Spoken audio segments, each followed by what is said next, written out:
Hey everybody, welcome back to Battle Ready Inc. So this week's feature match is going to be two very big fan favorites for this week. We got Alphamon for black, as well as just good old-fashioned Lilith Loop. We got some new toys for Lilith Loop, so wanted to give them a shot this format, see how they do, and then just give our best for Alphamon. Now, Alphamon's a tricky deck to build, I would say. It feels like something is missing, like we still needs a little bit more support, but it's still fun, and you can still do some pretty phenomenal things with it.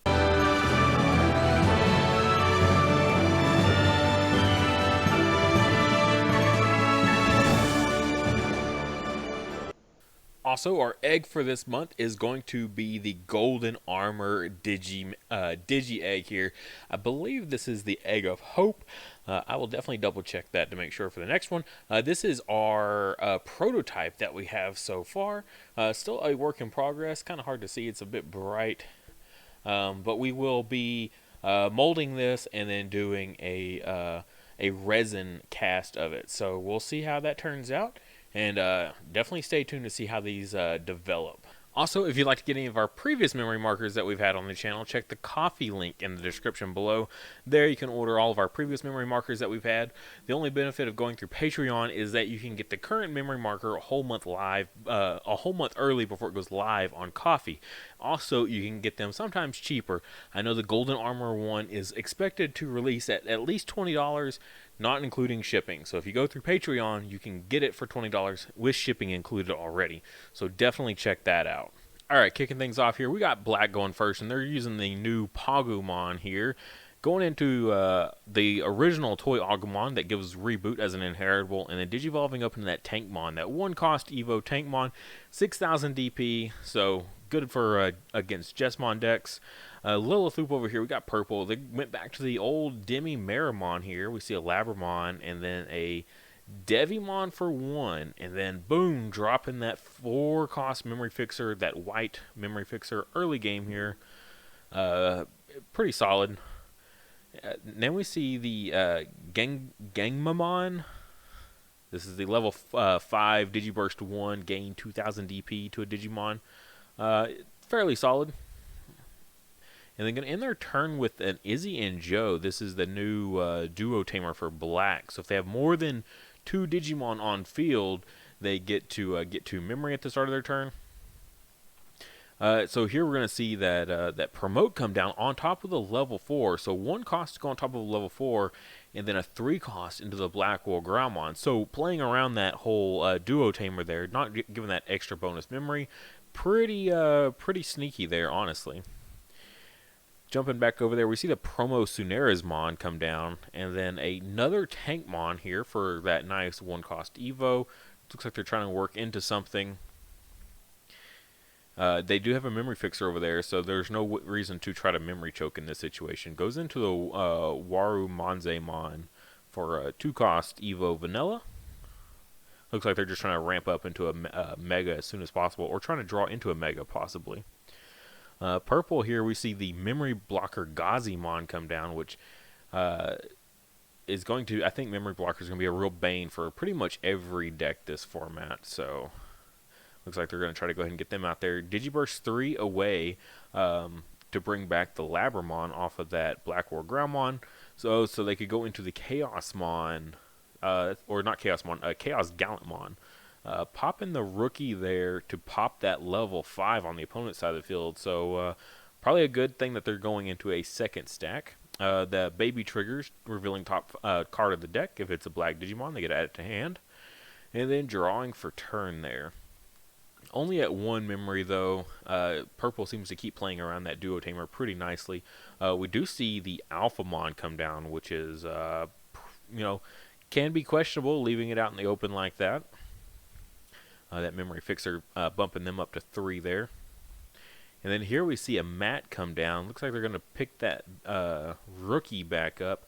And then passing turn back to the to black there. Now has a second Digimon on field. So they will get the memory from that duo tamer, as Gazimon only affects like option cards and effects. They do not affect tamers. So Here we see another reboot Toy Agumon come down, as well as the 2-cost Evo blocker. This is a 6,000 DP blocker. Again, 6,000 DP, just kind of that prime point you want to sit at when facing Jesmon. And then we see a Megadramon to pass turn. That has blocker as an inheritable. Chooses not to swing with the Alphamon. Looks like they're trying to catch that Chaos Gallantmon suspended and trying to run it over more than likely. There we see the Gilmon come up in the raising area, and that Lavramon they grab back off the mat. So we're going to get that draw one, discard one on play effect. There we see a Skull Greymon come down. Very, very nice. Goes underneath any Digimon and basically gives it the inheritable of retaliation. So if they want to, if Black wants to clear that Gazimon by running over it, they have to deal with that retaliation. You're gonna draw one, discard another copy of the War Growlmon off that Labramon. Decides to go ahead and promote up here. We see another Alphamon come down, going real heavy on those Alphamons. This one now has reboot and blocker, so in a pretty good situation there. That memory blocker will kind of be a tight spot for that poor Alphamon though. Drops a Chumon to pass turn since there will be a memory fixer. But yeah, no point in paying on that Alphamon when you can't gain that 2 back off that Gazimon because that Gazimon's in the way. Ooh, here we see a Mega Fusion come down already. Feels like so early in the game. We haven't seen a whole lot happen yet, but I feel like this is going to be the turn. When a Mega Fusion comes down and you see that Zwart, yeah, you know it's going to be probably a pretty rough turn. Going to mill 3 off the effect. Lady Devimon, Gabu, and another Chaos Gallantmon. So Guts has a decent trash, so it gets to have a nice big spread and a pretty solid pick. We see a Promote come out, so that's going to be a level 4 with a Rush, and then we see that War Growlmon that was discarded earlier come out as well. Here we're going to see that Zwart return level 6 to hand to pop something on field. It has to be 12,000 or less, so the Alphamons are actually untouchable by Zwart, which is very nice. But we'll pop that memory fixer and hits into the Alphamon.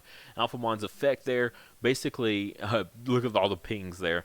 Going to make it so that way up to 12 Digimon on the opponent's side of the field cannot attack for the rest of the turn. Very, very brutal card in this situation because they were ready for a nice big swing for that turn. Here we're going to see another Labramon come down. That's the 3rd or 4th Labramon I think we've seen. I guess he did recycle one. But draw one, discards another Skull Greymon here. Decides to put it underneath one of those random Labramons. Kind of turns it into an offensive piece, you know, just a rookie that if there's ever anything suspended, they can just kind of clear it off field. End of turn, Zwart will disappear though. Goes to the bottom of the deck. And no inheritable triggers there, so no Demi-Maramon. Alphamon, though, needs to figure something out. They got lucky on that Alphamon hit insecurity, but they really need to do something good this turn to kind of make up for it. Hatches into their last egg already here. We see yet another Toy Agumon come down for more reboot action. They might have missed a block with that Alphamon, I believe. Had the blocker, chose not to. Oh, I guess they didn't want to block that Zwart. That's fair. The first one's going to swing here. Going to pay 2 now that the Gazimon has been evoed on top of with that that retaliation for that blocker there. Yeah, you definitely want to have a blocker with retaliation. They did slam down the new decoy level 4. Looks like they did that in anticipation of dealing with that Skull Greymon underneath that blocker. They paid the 2 memory for the Alphamon to bump it up to 13,000. That'll trigger that Sunerismon, give it security type +1, which means you really want to block those as the purple player there. Gains the 2 memory back that he paid. Swinging with this second Alphamon, chooses to pay again. Doesn't look like there's any... Yeah, there's no Sunerismon here, so you're not going to get any kind of bump. But knowing that it's a Lilith loop deck and has the Chaos Gallants, you know, you definitely want to be a little bit higher there in that DP, just in case. Especially with that reboot and that blocker. You're really going to need that reboot this turn. or really need that blocker this turn, I should say. Then plays the Genkumon option there, deletes the highest play cost on the opponent's side of the field, clearing that level 5, hopefully trying to stop any level 5 plays, or I mean, sorry, Mega plays or more Zwart plays potentially. So this requires, you know, more cards needed, I guess, by clearing that level 5. That means they need a level 5, they need a Mega, and they need, you know, the Fusion and the Zwart as well. That's a lot of cards needed to try to push for game here. So I think that was the intent on that option card, getting rid of that level 5. Here we're going to see, oh, 2 Jack Raids coming down. So gaining 2 memory. You know what's going to happen. When you see the Jack Raids come down when they're clearly not needed in this exact moment, probably a Lilithmon coming down to grab those right back out of that trash. And there we see it. 3 cost Lilithmon coming down. Going to immediately grab those options back out of trash. At this point, if there is a Zwart in hand, you don't even need the Mega Fusion. You just need a Zwart in hand, and you probably got it. Looks like they're reading some effects there. There we see the Jack Raid come down with the Lilithmon on field. That's going to gain them 3 memory. 1 for the Jack Raid, 2 for the Lilithmon effect. No Wizardmon, surprisingly, to gain the bonus memory off of. Doesn't look like that's being run in this build. Then we see a Zwart come down at 7 memory. So no need for Mega Fusion at this point. So Zwart's coming down. Still keeps the opponent at or keeps themselves at 1. Gonna get to draw 1, then mill 3. Gotta be careful not to deck yourself out when you're playing a Lilith loop deck like this. Gonna reveal 3. We see another promote come down. We know there should be another one in place somewhere. I believe, it's actually as an inheritable on that Zwart there. So could not bring out a second promote because it was still on field. Zwart swings here, going to return that level 6 to hand. Hits into a Genkumon though. Got plenty of DP to swing over it though. Here we're going to see that promote swing in, crashes into a Warumanzemon. Might have plenty on field here to go ahead and snag this game up though, I believe. Swings in, hits into a Chumon. Wow, a 2K survives the swing into a security check. And there, we don't see any more Alphamons trigger. That would have been pretty crazy if we had multiple Alphamons.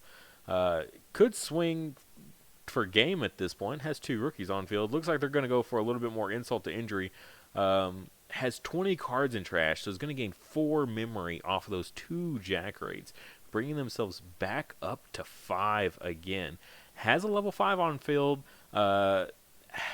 Bounce the Lilithmon back to hand with the Zwart, so goes back into yet another Lilithmon. Going to grab those 2 options out, immediately plays them again. Going to gain, I believe, what's that, 6 memory, taking themselves up to 8. 2 for each Jack Raid, and then 2 for the new Lilithmon on field. Ouch. This is an absurd turn. That's a lot of memory gaining in one turn. That's the scariest part of Lilith loop for sure, is once they get enough in trash to go Jack Raids and Lilithmons, like it's pretty brutal at that point. So Labramon's going to draw 1, discard 1.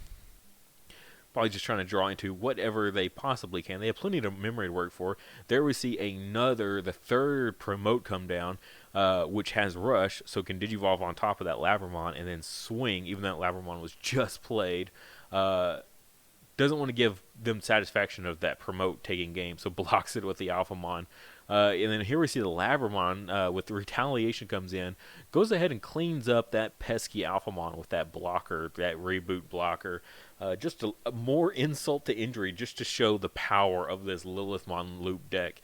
And then swings with the Gilmon for game. Ouch. Just could have taken that game like 3, 4, 5 moves earlier, but really just wanted to I've already gone off once. I've already done the Lilith loop once, but I'm going to do it a whole second time just to show you that I can keep going and doing more stuff.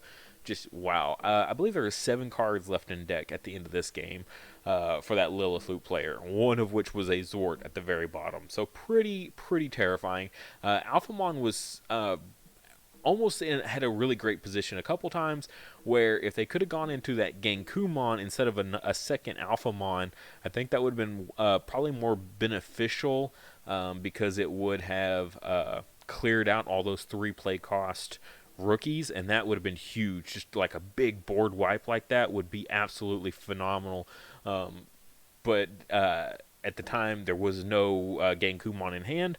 Also, there was a turn where the follow-up turn, when they played the Chumon to pass turn, the next card drawn that next turn was a defeat, and the defeat actually would have, if they had digivolved into the defeat, would have cleared the white tamer off field, and they could have never done that very first Mega Fusion, which like really amped up their turn. They made that big wide board. Thankfully, there was some saving grace. They might have drawn that defeat turn too late, but they did hit the Alphamon in security immediately afterwards.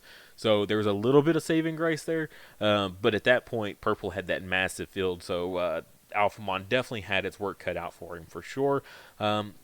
Definitely tricky with big removal, so you got to be kind of careful what you're playing. While black does have a lot of blockers and things like that, the removal options are a little bit more limited. Yeah, we got the new black one there, but you know there's always room for to look at Ultimate Flare for, dealing with those big wide boards like that. Ultimate Flare is pretty good in certain situations. So, maybe when you're building your Alphamon deck, you might look at that as well as an alternative to, instead of killing something big, Alphamon can swing over most big things by himself. So maybe something to do a bigger, wider board clear might be something. Genkumon normally would be a pretty good target for that, but if you can't draw him, you can draw him. So that's how it be. Thank you guys so much for watching. If you would, please like the video and subscribe. Just a little bit of help goes a super long ways. It helps the channel out tremendously, gets my videos out there, gets them seen. And if you really, really want to support the channel, check out the links in the description below. I'll have a link for my Patreon, which is displayed right here. You can get access to my Discord server that I have, as well as you can get the memory markers that we've had. These are just a few of my favorites from the past that we've had. The current one, Impmon's baby, as well as Gabumon's baby as well, Sunomon and Yamon. These guys are super adorable. I definitely love them so much. And every month a new one changes out, so make sure you check that out. As well as we have our new playmats. This is why I recreated this video. It's because our playmats are here finally, and they are super cool. I alternate between the black and white every single month for whoever wants to support this tier, as well as I have a tier just higher than that, so that way you don't also have to lose out on a memory marker. You can get both the memory marker and the playmat just in case you want both. Super awesome support from everyone that has supported in the past and who will support in the future. You guys are awesome. Also, if you want to check out my merch, my Teespring link is in the description below for that. We've got, the shirts that I wear on the channel that has the logo across. I love when I see people representing my merch in public. It is like one of the coolest feelings I've ever had in my entire life. Very, very awesome. As well as phone cases for you people that love Digimon like so much like I do. A friend of mine custom made all these to fit these specific phone cases themselves. So the prices are a little bit higher just because I have to pay her back, as well as make a little tiny bit of profit because of how much, unfortunately, they take for their cut for Teespring. But like I said, if you can't do any of that, please just like the video and subscribe to the channel. Every time we hit a new mile marker for subscriptions, I give out free merch of all different types. 2000K, I think we're doing one of the playmat giveaways. So definitely be subscribed and ready for when that comes.